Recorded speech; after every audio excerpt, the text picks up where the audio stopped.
l'espulsione di Tony Darè bocciati dai cittadini. Posocco e Balliana andranno al ballottaggio tra 2 settimane.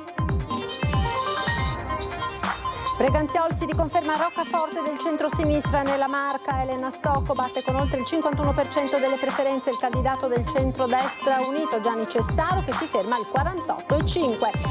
Davide Bortolato vince al primo turno, non c'è storia a Mogliano Veneto, il sindaco uscente, il candidato del centro-destra unito sbaraglia gli altri 2 concorrenti. E a Paese riconfermata l'uscente Katia Uberti, candidata del centro-destra con oltre il 65%, stacca la sfidante Giuliana Donadi appoggiata dal PD.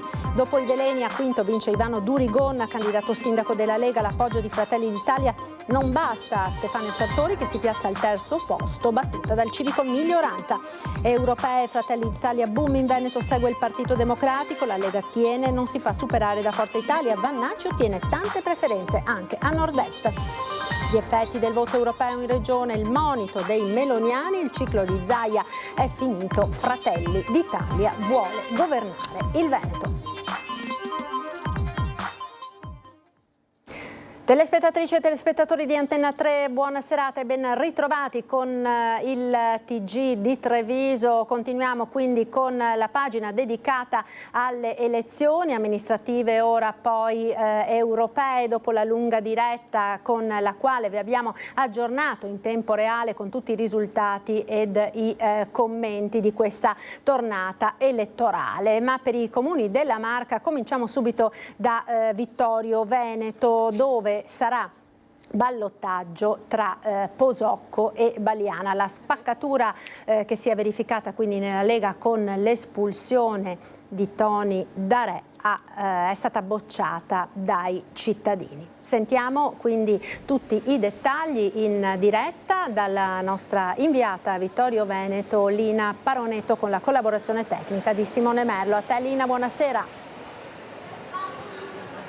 Eccoci Marta, buonasera di nuovo a Vittorio Veneto, dove da un'oretta diluvia, devo dire, è cambiato il clima, ma insomma è cambiato anche un po' il clima politico rispetto alle europee di stanotte. Perché? Perché chi è andato a dormire con Fratelli d'Italia al 32%, la Lega all'11%, con le amministrative è un po' cambiato tutto. Eccoli qua i 2 sfidanti per il ballottaggio che si terrà tra 15 giorni. Mirella Balliana, candidata del centro-sinistra, buonasera Mirella, grazie per la disponibilità. Gianluca Posocco, buonasera, candidato per una parte di centrodestra, diciamo, Forza Italia, la sua lista, ma tutti e 2 hanno le proprie civiche, le proprie liste del sindaco, e il traino, possiamo dirlo, della lista firmata Gianantonio Darè. Sappiamo che questo strappo, quello che ha portato insomma in questi mesi grandi dibattiti, grandi discussioni, c'è stata in corsa l'espulsione dalla Lega di Tony Darè, eppure il centrodestra con Fratelli d'Italia e Lega è di fatto rimasto fuori da questo ballottaggio. Giovanni Braido si è fermato a un 22%, circa il 33% per Gianluca Posocco, addirittura il 40% in una città che comunque ha una storia di centrosinistra oggettivamente come Vittorio Veneto. Allora, prima per il Veneto siamo partiti da Mirella Balliana, partiamo da Gianluca Posocco, eccolo qua, con un 33% e una rimonta da tentare nei prossimi 15 giorni, cercando i consensi dove? Ma cercando, buonasera innanzitutto, cercando i consensi tra gli elettori degli altri 2 candidati sindaco, senz'altro, dialogando con loro, e in quella parte di popolazione che non è andata a votare in questa tornata, perché come sappiamo Vittorio Veneto ha votato circa il 50% degli aventi di diritto. Quindi una percentuale piuttosto bassa. Sì, molto bassa, soprattutto tra i giovani, sotto i 30 anni, perché tutti coloro che erano ai seggi mi hanno detto i giovani non li abbiamo visti. Ecco, ricordiamo per correttezza che c'era una quarta candidata, Luisa Camatta, che si è fermata al 3%, che avremmo voluto intervistare nel pomeriggio, ma aveva qualche problema di famiglia, una giovane mamma, e non è riuscita ad arrivare in piazza, ma giustamente anche lei ha concorso e la salutiamo. Allora, Mirella Balliana, lei stamattina ci aveva mostrato un foglietto con dei conti e non è andata tanto lontano. No, in effetti sì, avevo preso i dati delle europee e insomma ho sommato quello che è il quadro, che era il quadro del centro-sinistra e che mi porto appresso, anzi aumento rispetto ai dati dei partiti classici, e questo fa buon sperare anche per il ballottaggio. E poi effettivamente avevo fatto un po' di conti per quanto riguarda la lista di Tony Darè e anche su questo insomma ci sono arrivata molto vicino, quindi insomma il ballottaggio come era un po' nell'aria sarà quello tra me e Gianluca Posocco, e questo proveremo insomma a riuscire a mantenere il nostro risultato positivo e proveremo a dare un nuovo impulso alla città. Stamattina lei ci aveva detto che avrebbe preferito Giovanni Braido contro, perché? Allora, innanzitutto con Giovanni Braido c'è molto margine da un punto di vista che siamo molto distanti, da un punto di vista anche valoriale su alcuni aspetti appunto rispetto alle questioni un po' più politiche. Diciamo che invece con Gianluca Posocco e con Tony Darè abbiamo un'affinità un po' più vicina da un punto di vista politico, però quello che mi sento di dire è che sulla metodologia del lavoro, ecco, qui abbiamo delle diverse prospettive assolutamente alternative l'uno dall'altro. Ecco, lei cosa pensa di questa comunanza anche di intenti, ma bisognerà marcare un po' le differenze? Sì, bisognerà marcare le differenze nei programmi, nella visione di città. Senz'altro, come ha detto Mirella, siamo più vicini noi rispetto a quello che era il candidato Giovanni Braido. Cercheremo entrambi, presumo, di far capire agli elettori quali sono le nostre visioni nella città e poi fra 15 giorni gli elettori decideranno. Assolutamente, allora la tradizionale stretta di mano se riusciamo, eccoli qua, e noi da Vittorio Veneto, Marta, insieme a Simone Merlo restituiamo la linea allo studio. Grazie a Lina Paronetto e buon lavoro naturalmente anche per questa sera, perché vi ricordo che continueremo naturalmente a tenervi aggiornati con gli ultimi risultati e con i commenti di questa tornata elettorale anche nel corso della nostra prima serata, con una nuova edizione di Ring dedicata appunto al voto. Da Vittorio Veneto ora continuiamo con le amministrative, andiamo a Mogliano Veneto, dove c'è il nostro Lucio Zanato, perché Mogliano si è aggiudicata già la vittoria al primo turno, confermando il sindaco uscente Davide Bortolato. A te Lucio, buonasera.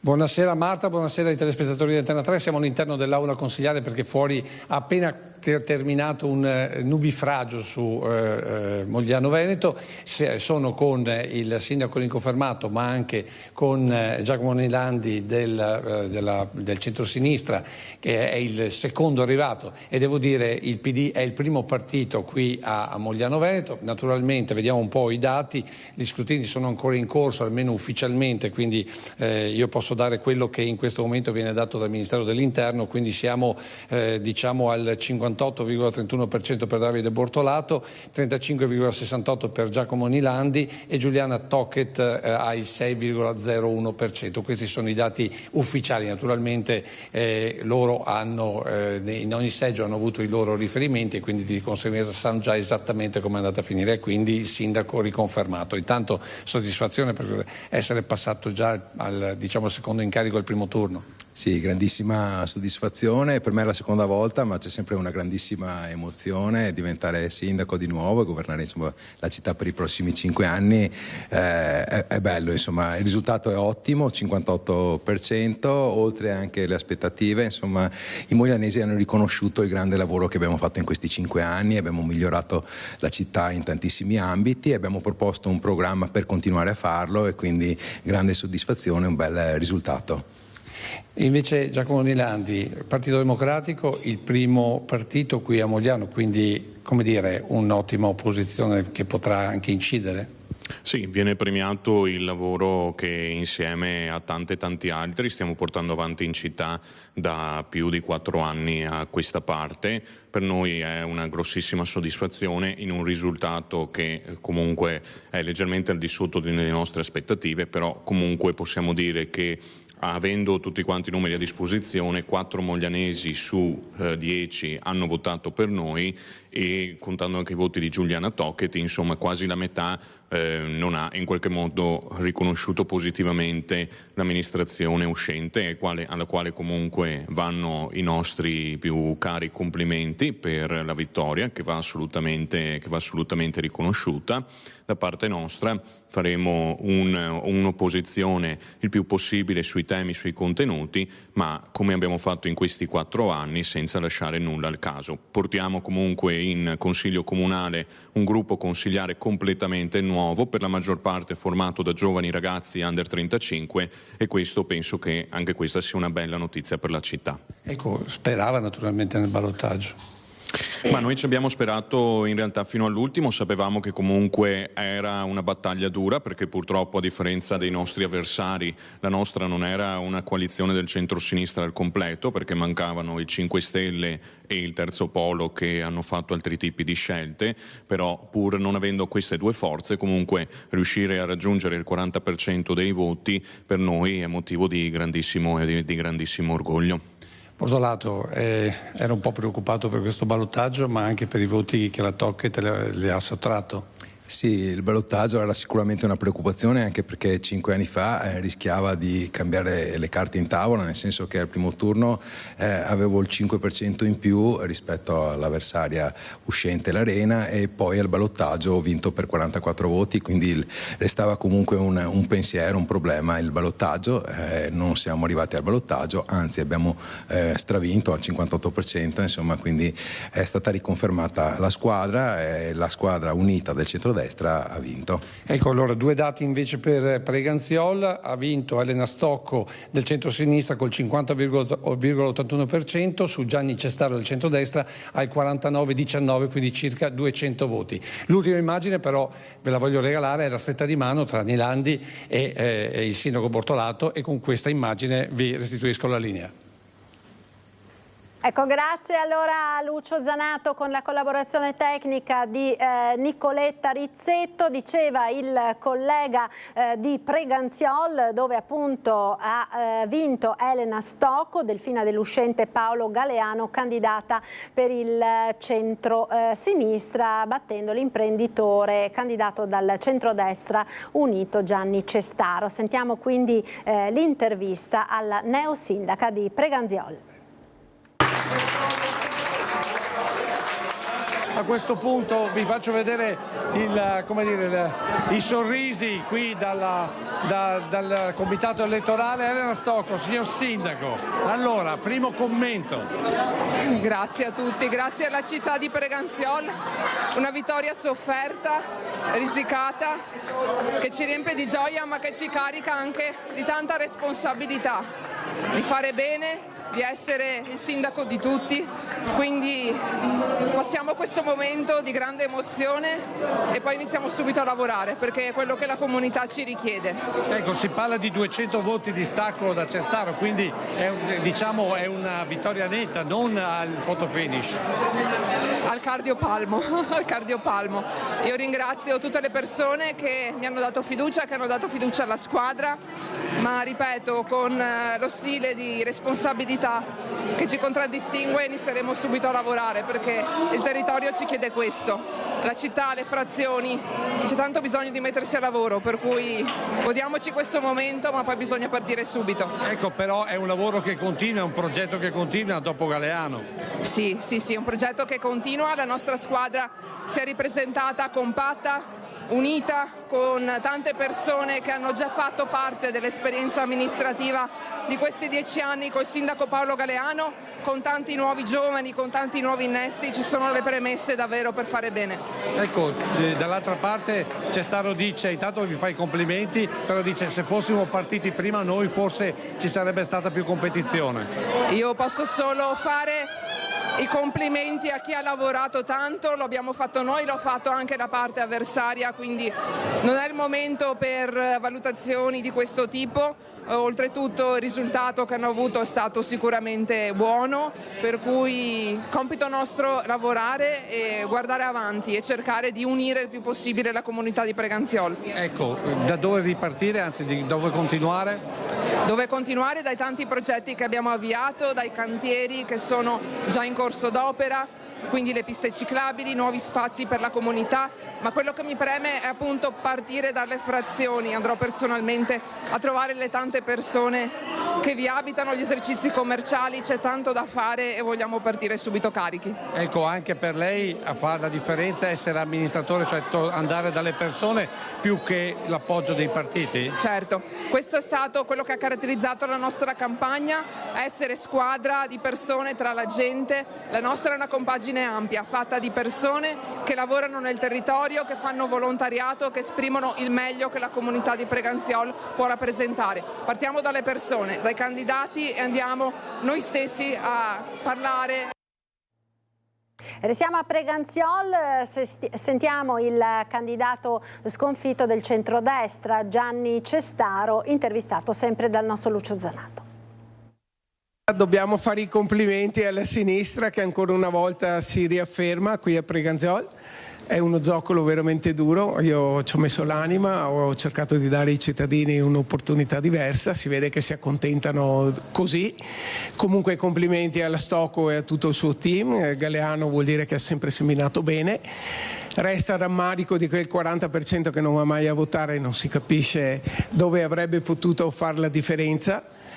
E lavoreremo all'opposizione per dare un ringraziamento e una risposta a tutta quel 48% di popolazione che ha creduto in me. Ecco, però qui dicono che dallo studio è la Stalingrado della Marca, è vero? Sì, posso confermarlo, perché impossibile venire a lamentarsi continuamente e poi col voto esprimere questo desiderio di rimanere fermi in stallo così. Politicamente sicuramente sono più bravi di noi, su questo non c'è niente da dire. Mi spiace per tutti quelli che hanno creduto in me, che mi hanno dato fiducia. Io continuerò sempre a salutare tutti e un sorriso per tutti. Cos'è che non ha funzionato? Quali sono i temi, oppure non so, il fatto che ormai il governo di questo comune è sempre lo stesso e quindi conviene continuare così? Politicamente la sinistra è molto ben organizzata sul territorio, noi sicuramente siamo partiti tardi nella nostra campagna elettorale, penso sia stata determinante anche la riunione di tutto il centrodestra e di Forza Italia, che è arrivata sicuramente in ritardo a dare il loro contributo. Penso che questo sia stato determinante, forse magari se Dino si fosse esposto e avesse contribuito fin dall'inizio avremmo potuto raccogliere un po' di voti di più sicuramente. A Paese ora, dove è stata riconfermata l'uscente Katia Uberti.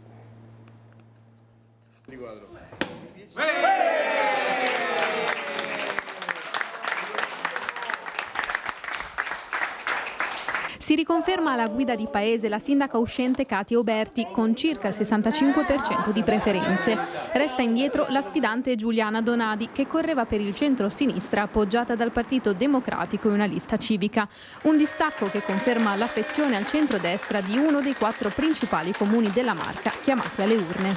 Sono stati 5 anni strepitosi in cui abbiamo seminato tanto. I nostri paesani si sono resi conto della concretezza di questa amministrazione, della affidabilità, della professionalità ma anche della competenza. Il risultato è di tutta una squadra che come me ha la passione, ha la voglia di vedere un paese più rinnovato, più efficiente, più sicuro, sempre più sicuro, e essere soprattutto a servizio dei nostri cittadini. Fronte è quello della Uberti, che ha visto schierarsi compatti tutti i partiti dell'alleanza. 5 le liste che appoggiavano la sindaca uscente, 2 civiche e poi Lega, Forza Italia e Fratelli d'Italia.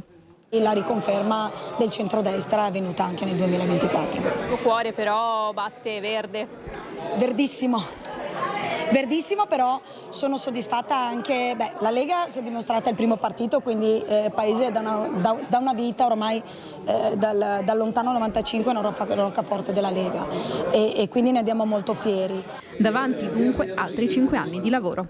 Continuare sulla sicurezza, sulla viabilità, sulle piste ciclopedonali all'interno dei centri urbani, queste sono le priorità nostre. Da oggi continuiamo il lavoro che abbiamo imbastito e quindi da domani siamo di nuovo operativi. A quinto ora, dove dopo i veleni vince Ivano Durigon, candidato sindaco della Lega. L'appoggio di Fratelli d'Italia non basta. L'uscente Stefania Sartori, che si piazza al terzo posto, battuta anche dal civico Miglioranza. Viva sindaco!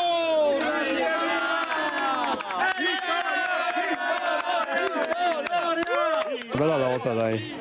Forse all'ultimo seggio. È Ivano Durigone, il nuovo sindaco di Quinto, il primo cittadino sostenuto dalla lista Progetto Quinto dalla Lega e Forza Italia. Ha ottenuto il 46,76% delle preferenze, pari a 2.225 voti. Dietro Luca Miglioranza con il 42,73%, mentre la sindaca uscente Stefania Sartori si è fermata al 10,51%. Una vittoria difficile, non scontata, visto la spaccatura del centrodestra con i due candidati Durigon e Sartori, appoggiata da Fratelli d'Italia. Una vittoria difficile? Ma la campagna elettorale è stata abbastanza intensa, con qualche colpo basso, ma noi siamo andati per la nostra strada, abbiamo sempre parlato di programmi e di visioni del nostro comune, e oltre a promuovere secondo me una squadra importante di persone capaci. Cos'è che non le è piaciuto in questa campagna elettorale? C'è stato molto chiacchiericcio, c'è stato molto a guardare il passato e mai a guardare quello che si vuole fare. Noi abbiamo sempre pensato che la nostra visione è quella dei prossimi 5 anni. Nei prossimi 5 anni da sindaco cosa farà? Abbiamo un programma che è stato approvato con il voto dalla popolazione, quindi sicuramente seguiremo quel programma e cercheremo di amministrare vicino alla gente, vicino alle associazioni, vicino a tutta la popolazione, non solo a quelli che ci hanno votato. Durigon, questa vittoria a chi la vuole dedicare? Ma diciamo in primis alle nostre famiglie che sono state pazienti in questo periodo qua, in questo mese, e dopo a Giampaolo Dozzo che ci ha lasciato da poco. Un grande maestro. Un grande maestro. A Zero Branco ora, dove è stato riconfermato l'uscente Luca Durighetto. Sentiamo l'intervista.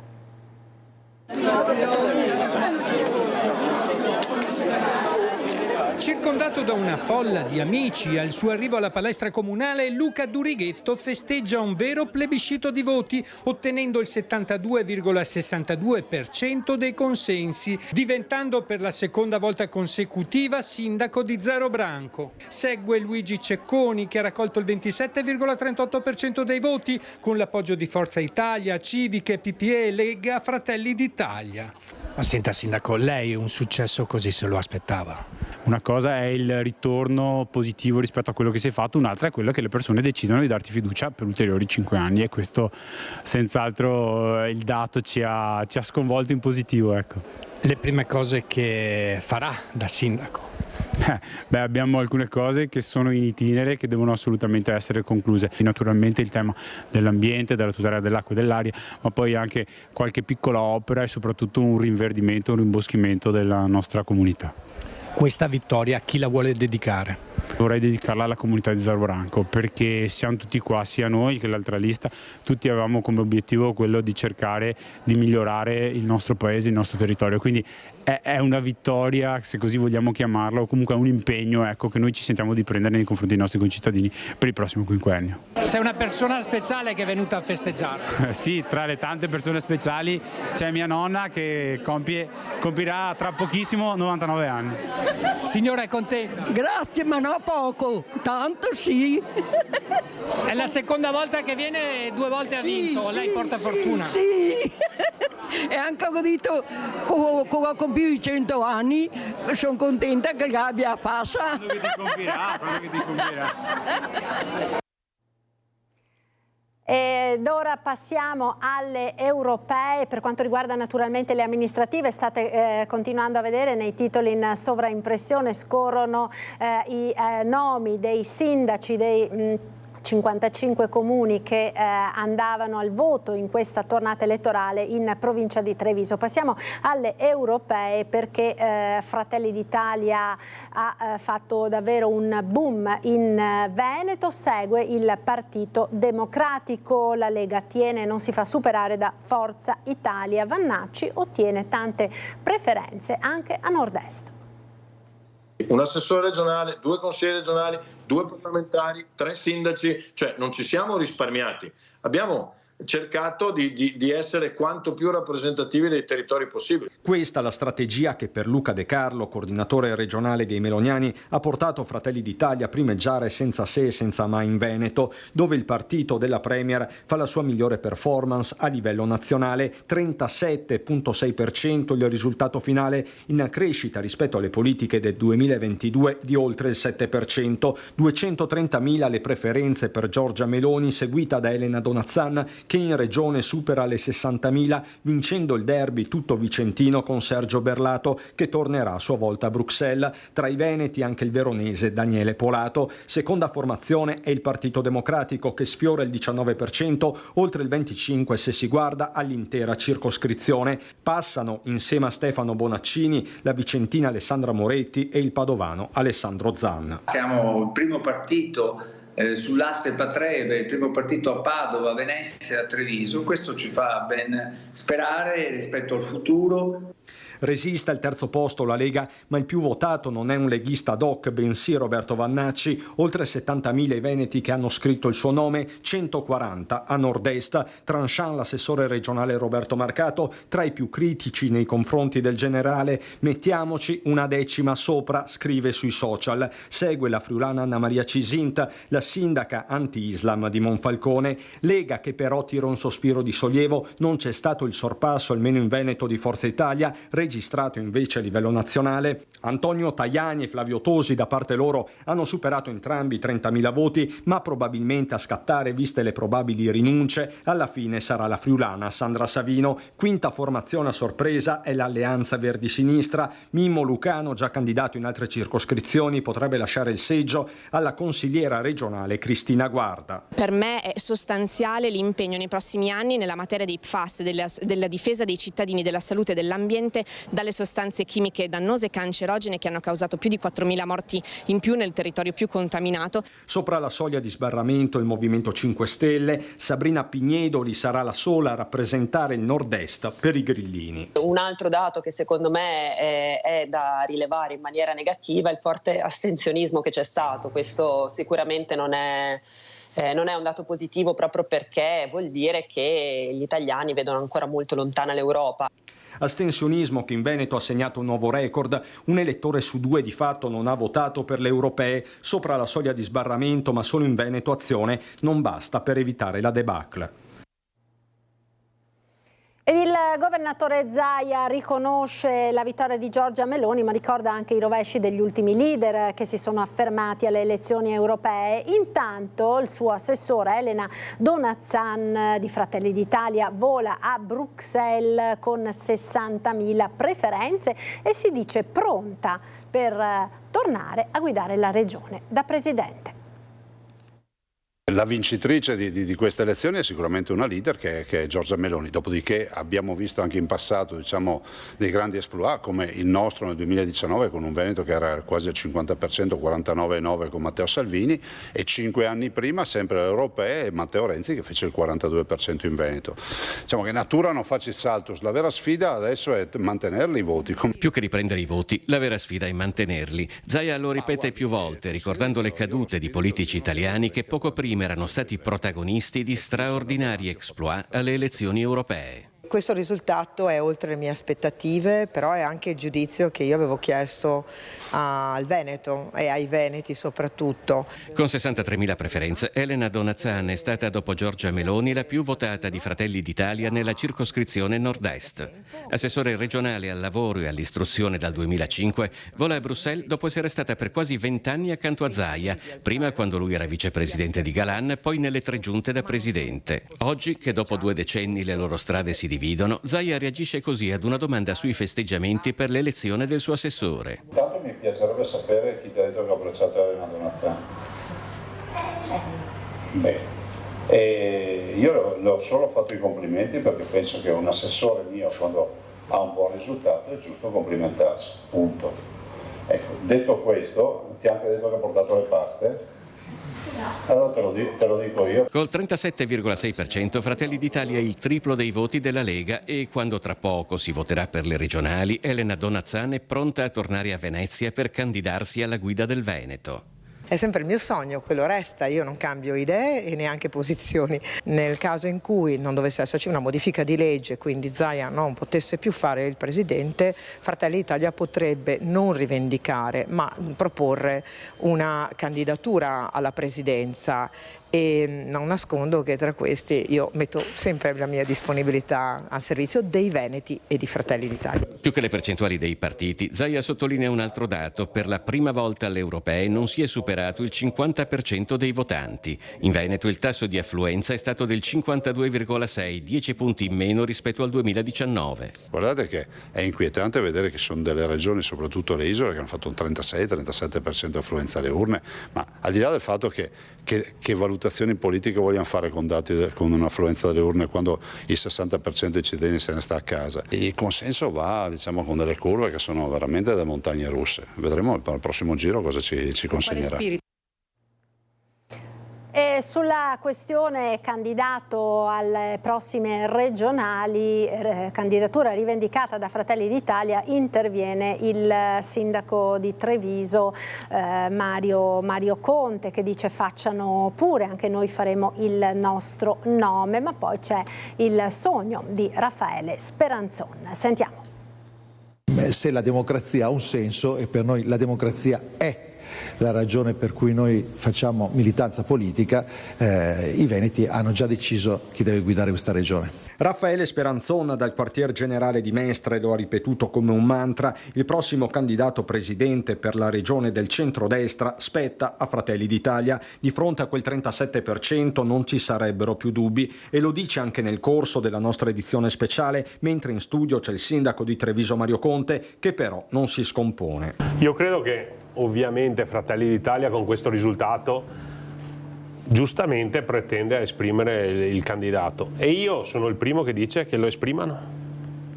È giusto che loro esprimano il loro candidato. Dopodiché una proposta elettorale in coalizione si basa sulla qualità del candidato e sulla qualità della proposta, e quindi loro esprimeranno il loro candidato, noi esprimeremo il nostro e vedremo quale sarà il candidato migliore che garantisce al centrodestra la vittoria. Ma arriva anche il promemoria di Flavio Tosi, forte di una crescita graduale del partito azzurro. Attenzione a fare i conti senza l'oste. Saranno Tajani, la Meloni appunto e Salvini a determinare i 9 candidati delle 9 regioni che andranno al voto. E Fratelli d'Italia è la prima forza in tutte e 9, indiscutibilmente. Però, come è normale che sia e come è sempre stato, non è che che Fratelli d'Italia esprime 9 governatori su 9. Collegata la partita per il rinnovo amministrativo di Venezia, dove si guarda al dopo Brugnaro. Tra Realpolitik e sogni, quello del senatore Speranzon porta dritto a Cafarsetti. Di sicuro un giorno o l'altro vorrei tornare a Venezia con un ruolo di governo, però non lo so che cosa succederà da qui a 1 anno e mezzo. Il voto ora a Treviso città, dove il primo partito è il PD. Bene la performance del vice sindaco Alessandro Manera e per Forza Italia di Cristina Andretta. Per noi è una grandissima soddisfazione che il Partito Democratico sia il primo partito nella città di Treviso, è a merito sicuramente della grande campagna elettorale che abbiamo fatto nel territorio a livello nazionale con dei bravissimi candidati. Cantano vittoria i Dema trevigiani, il PD è il primo partito nella città capoluogo, staccando seppur di poco i meloniani, 26,30% i primi, 26,16% i secondi, terza la Lega che agguanta un 15%. Si fa sentire l'effetto Manera, il vice sindaco candidato per l'Europarlamento che nella Marca, caso più unico che raro, sorpassa il generale Vannacci, 14.020 voti contro 13.939. Magari lo vedo, una birra me la bevo pure, erano questioni politiche, non sono mai questioni personali, lui non ha detto niente a me, io non ho detto niente a lui, non condivido certe prese di posizione e continuo a non condividere, non è che aver preso così tanti voti ti dà la verità in tasca, però non è sicuramente una questione personale. Sono contento del mio dato a Treviso, faccio anche il vice sindaco, quindi mi sarebbe dispiaciuto il contrario. Ma non è l'unica sorpresa, a Treviso Azione sorpassa anche Forza Italia, che nella Marca però può contare sull'effetto traino di Cristina Andretta, già sindaco di Vedelago, che alla fine in tutta la circoscrizione nord-est porta a casa oltre 5.000 preferenze. Ma c'è stata una bella energia, il partito di Forza Italia è tornato a piacere, è tornato nelle corde delle persone perché sta rispecchiando un partito moderato e di centro. E significativo è anche il dato delle liste di Renzi e di Calenda che non hanno raggiunto lo sbarramento. Significa che un centro in questo momento non è rappresentato se non dal nostro partito, quindi lavorando ancora molto bene avremo comunque una bella prospettiva davanti. E la tornata elettorale del 2024 sarà ricordata anche per il record dell'astensione, bassa in generale l'affluenza anche nei comuni dove alle europee si affiancava il voto per le amministrative. Alla fine l'asticella dell'affluenza di questa tornata 2024 si è fermata a 50,38%, peggio della Marca. Hanno fatto solo le province di Belluno e Venezia. Di fatto ha votato un trevigiano su 2, 11 punti in meno delle precedenti elezioni, a conferma di come il primo partito sia proprio quello dell'astensione. Il comune nel quale si è votato di più è Morgano, 63,51%, quello che ha disertato maggiormente le urne c'è Salto, che si è fermato appena a poco più del 33%. Nei 4 comuni più grandi, dei 55 chiamati a rinnovare sindaci e consigli comunali, affluenza bassa a Vittorio Veneto, dove ha votato solo poco più del 52%. Segue Paese con il 59,81%, Mogliano 60,56% e Preganziol 61,75%.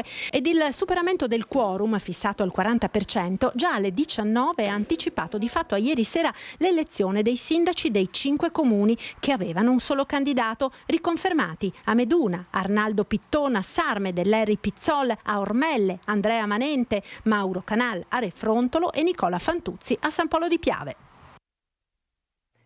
Ed ora chiudiamo quest'ampia pagina dedicata alle elezioni e proseguiamo con la cronaca, ma prima qualche istante di pubblicità. A tra poco.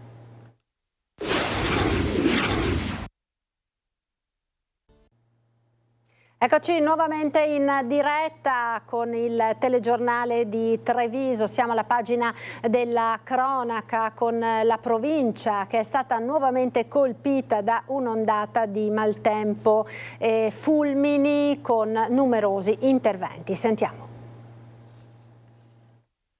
Il maltempo imperversa nella Marca, piogge intense nella notte, temporali e fulmini hanno creato disagi in diverse zone della provincia, causando danni significativi e richiesto interventi di emergenza. A Pieve di Soligo un fulmine ha colpito un grande pino presso l'albergo Loris. Dopo aver squarciato in 2 una pianta nel giardino, il fulmine ha fatto saltare una centralina elettrica, procurando un incendio del quadro elettrico. Ospiti della struttura anche 2 noti sportivi, esponenti di una squadra di Serie A di calcio italiano, impauriti ma completamente al sicuro, mentre carabinieri e vigili del fuoco con 2 squadre da Conegliano sono intervenuti per prevenire l'espansione dell'incendio. Sono stati molto bravi, in giro di 10 minuti sono arrivati e niente, poi ci hanno aiutato a rimettere in ordine il resto. Fortunatamente non c'è nessun ferito. Nessun ferito, tutto è andato bene. Danni sono ingenti, un'ala dell'albergo e niente, di conseguenza ci dobbiamo riboccare le maniche, ripristinare e andare avanti. A Treviso sempre i fulmini hanno causato alcuni blackout con diversi semafori messi fuori servizio a Santa Maria del Rovere. Nel Montello e a Giavera, dopo le alluvioni del pomeriggio di domenica, le vie interessate sono state riaperte. Nelle prossime ore la conta dei danni. Anche a Silea un fulmine è precipitato in via Roma facendo cadere un albero senza fortunatamente ferire persone o danneggiare auto. Le condizioni meteo risultano incerte per i giorni a venire. Protezione civile e amministrazioni locali si stanno preparando per eventuali disagi. Gli abitanti sono stati invitati a rimanere in allerta e a seguire le istruzioni delle autorità per la propria sicurezza. E torniamo ora all'incidente mortale del quale vi abbiamo già raccontato ieri sera nel corso del nostro TG. Incidente avvenuto a Semonso di Borso. La vittima è un 46enne bassanese, salva per miracolo la passeggera della moto.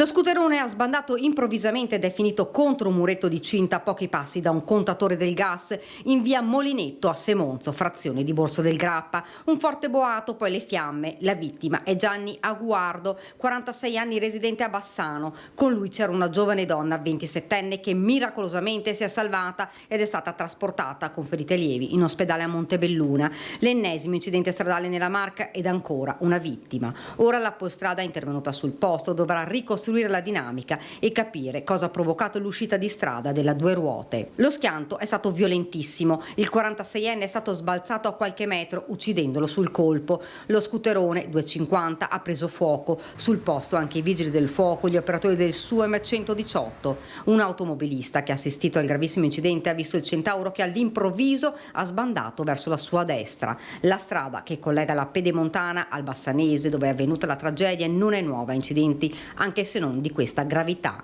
Intanto a Bassano la notizia della morte del 46enne ha iniziato a girare, lasciando la comunità sotto shock.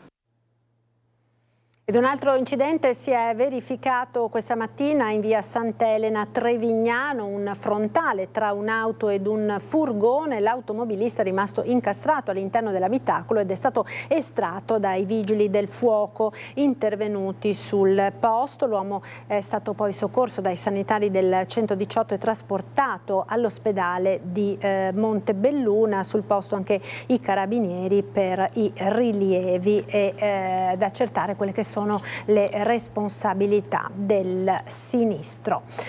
Ed ancora il gravissimo incidente che si è verificato ieri pomeriggio lungo la Romea a Codevigo, dove nell'impatto contro un camper una coppia, marito e moglie di San Donà di Piave, cioè residenti a San Donà di Piave, hanno perso la vita. La coppia era originaria di Cessalto. Due comunità piangono questa coppia che purtroppo non ce l'ha fatta.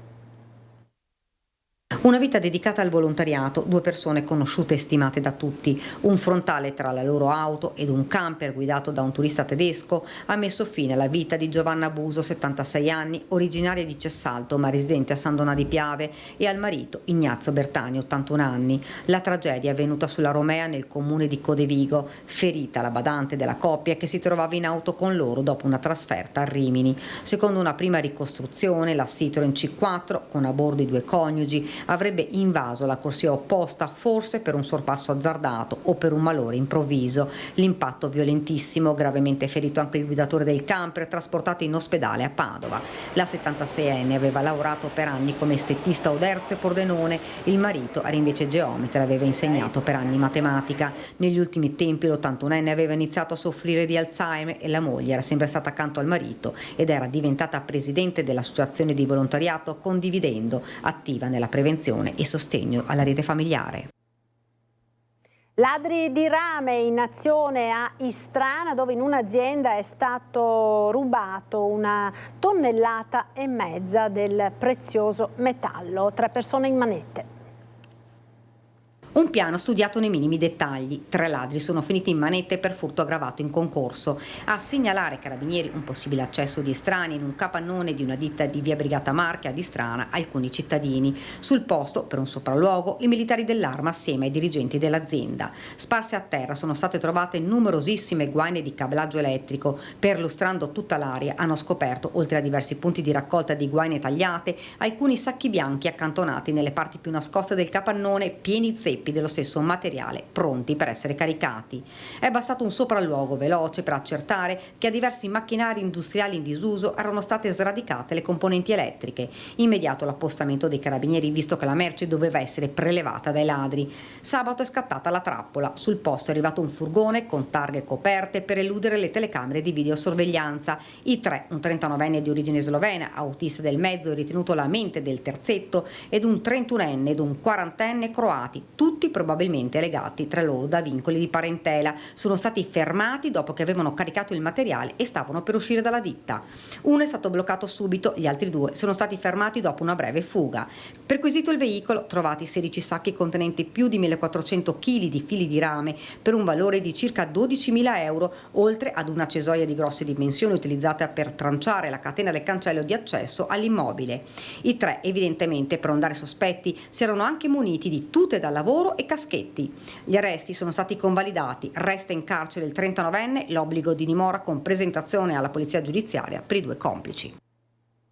L'omicidio di Borgo Capriolo a Treviso, confermata la condanna di Branko Đurđević a 23 anni di reclusione dalla Corte di Cassazione. Un delitto avvenuto appunto a Borgo Capriolo l'8 febbraio del 2021. Il 39enne uccise con un colpo alla testa Domenico Joko Đurđević, 52enne capoclan rom, ferito e deceduto qualche giorno dopo all'ospedale di Treviso. Tra le cause dell'omicidio i conflitti familiari tra i due, in particolare l'affidamento dei figli del primogenito della vittima e della compagna di Branko.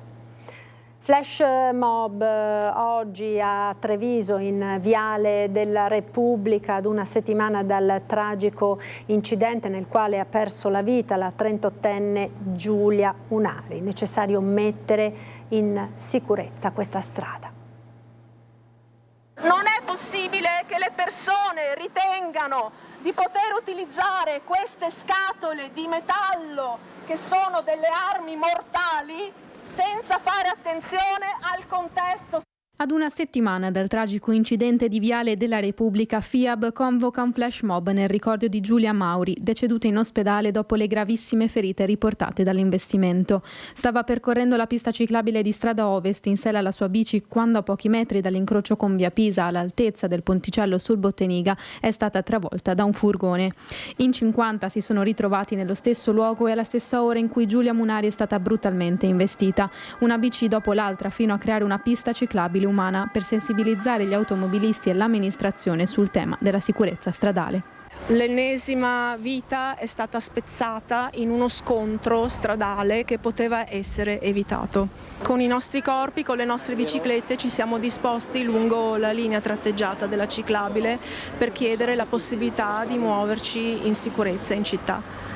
Sono stati fatti dei progressi nel corso degli anni, ma purtroppo contemporaneamente è aumentato il numero delle automobili. In Italia siamo ai primi posti in Europa per tasso di motorizzazione. I dati del piano urbano della mobilità sostenibile dimostrano che Viale della Repubblica è indubbiamente la strada più pericolosa della città. È una delle strade dove si registrano il maggior numero di intersezioni dove ci sono parecchi incidenti. Bisognerebbe dare assolutamente più spazio e più attenzione a chi va in bicicletta, oltre che dare le giuste piste ciclabili. Dobbiamo avere più piste ciclabili e i ciclisti devono essere tranquilli e sicuri di potersi muovere in città, ciclisti e pedoni. La sicurezza urbana stradale non è minimamente sufficiente e non sono queste le città che voglio, non è questa la Treviso che voglio. Era la guida dell'auto con un tasso alcolemico superiore a 2,30 grammi per litro. Un 47enne di origini marocchine è stato fermato dai carabinieri per un controllo sulla Pontebana a Villorba. I militari dell'Arma hanno così deferito l'uomo, cui è stato anche sequestrato il veicolo e ritirata la patente. Denunciati all'esito di analoghi controlli anche un 41enne di Castello di Godego ed un altro 41enne a Castelfranco Veneto. Ed ora spazio alle notizie da Belluno e provincia.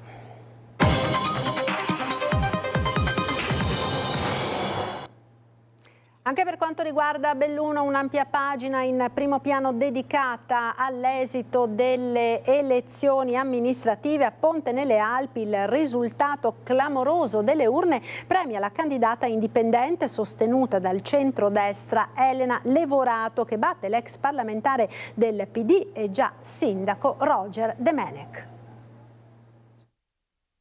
È un risultato veramente incredibile, non perché non ci credessimo, perché in realtà veramente in questi mesi abbiamo lavorato sodo, la squadra ha lavorato sodo, motivo per il quale l'ho voluta alle mie spalle anche in questa occasione.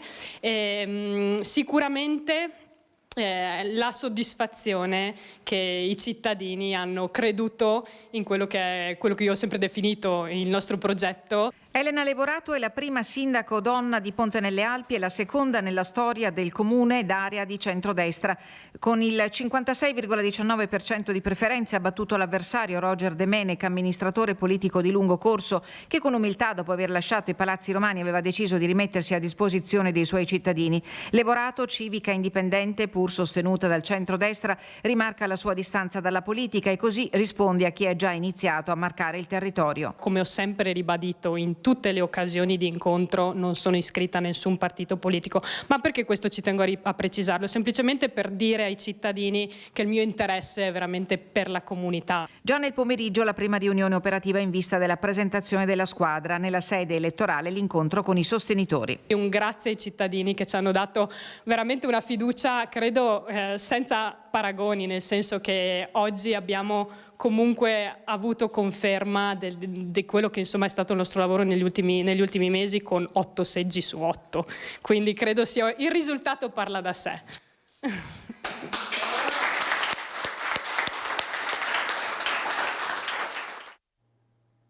A Sedico, il comune più popoloso della destra Piave, gli elettori hanno scelto per il cambiamento. Non ce l'ha fatta l'uscente Stefano Deone, espressione del centro-sinistra, che si è ripresentato contro la sua ex vice sindaca Gioia Sacchet. A vincere è stato l'outsider Cristian Roldo. Io non posso che ringraziare tutta la mia squadra che si è impegnata dal primo giorno fino all'ultimo, ringraziare i miei concittadini per la fiducia e anche i miei avversari, perché è stata una campagna elettorale all'insegna della correttezza. Il ribaltone a Sedico premia Cristian Roldo, che vince con il 39,9% di preferenze, un distacco di 63 voti dalla seconda Gioia Sacchet, e soprattutto sul sindaco uscente di centrosinistra Stefano Deone, che con la sua lista Progetto per Sedico porta a casa poco più del 21% di consensi. Una sfida corretta ma combattuta fino all'ultimo voto per il neo sindaco, volto noto nelle associazioni provinciali allevatori di Belluno e di Vicenza, con ruoli d'alto livello. Ai cittadini Roldo si è presentato con la lista Idea in Comune e un progetto innovativo e aperto per Sedico, capace, dice, di uscire dalla consueta logica delle contrapposizioni. Da domani si inizia a quello che avevamo messo sul programma, innanzitutto con una condivisione con i nostri uffici e poi una scaletta di priorità. Pur senza residenti all'estero, quorum superato nei 15 comuni bellunesi nei quali si presentava un'unica lista. Tutti hanno potuto quindi già festeggiare nel primo pomeriggio di ieri. Si votava anche per le europee e l'affluenza ai seggi, nonostante le amministrative, è stata addirittura peggiore a 5 anni fa.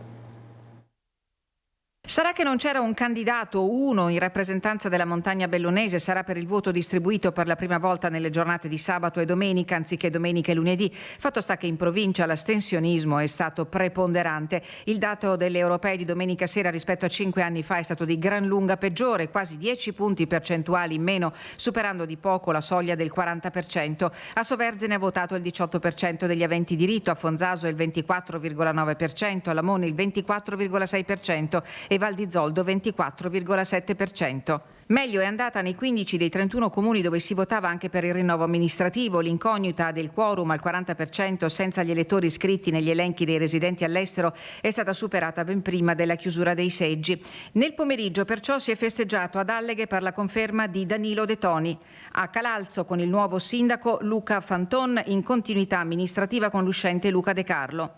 Conferme a Longarone per Roberto Padrin, Vallada a Gordina Fabio Lucchetta, Perarolo di Cadore Pierluigi Svaluto Ferro, Lorenzago Marco D'Ambros, San Nicolò Comelico ottavo mandato per Giancarlo Ianese, Pedavena Nicola Castellazza, Chies dal Pago Gianluca Dal Borgo, La Valle a Gordina Ezio Zuanella, San Tommaso Moreno De Valla, Taibonna Gordino Silvia Tormen, Comelico Superiore Marco Staunovo Polacco, San Pietro di Cadore Manuel Casanova Consier, a Santo Stefano di Cadore il nuovo sindaco e l'ex parlamentare Alfredo Comis. L'affluenza alle amministrative cala di 5 punti percentuali, 50,5% contro il 55,7% di 5 anni fa. Ad Arsier gli elettori sono stati il 29,9%, a Serende il Grappa il 35,1%. Basso l'appeal del voto anche a Borgo Valbelluna, dove per la sfida a 2 si sono regati ai seggi solo il 44,2% degli aventi diritto al voto. Ed ancora una notizia di cronaca, tragedia questa mattina nel lago di Santa Croce, nella zona della Baia delle Sirene. Un'auto è stata vista scivolare e poi inabissarsi nello specchio d'acqua di fronte alla rinomata spiaggetta. Lacustre, l'allarme ha richiamato nella zona i vigili del fuoco con il nucleo sommozzatori da Venezia. Attorno alle 11 l'auto è stata recuperata. All'interno il corpo di una donna di 56 anni, originaria della Sinistra Piave, per la quale purtroppo non c'era più nulla da fare. Il medico legale ne ha accertato la morte per annegamento. È tutto dunque, io vi ringrazio per essere stati con noi. La sigla subito dopo le previsioni del tempo con il nostro meteo. Arrivederci.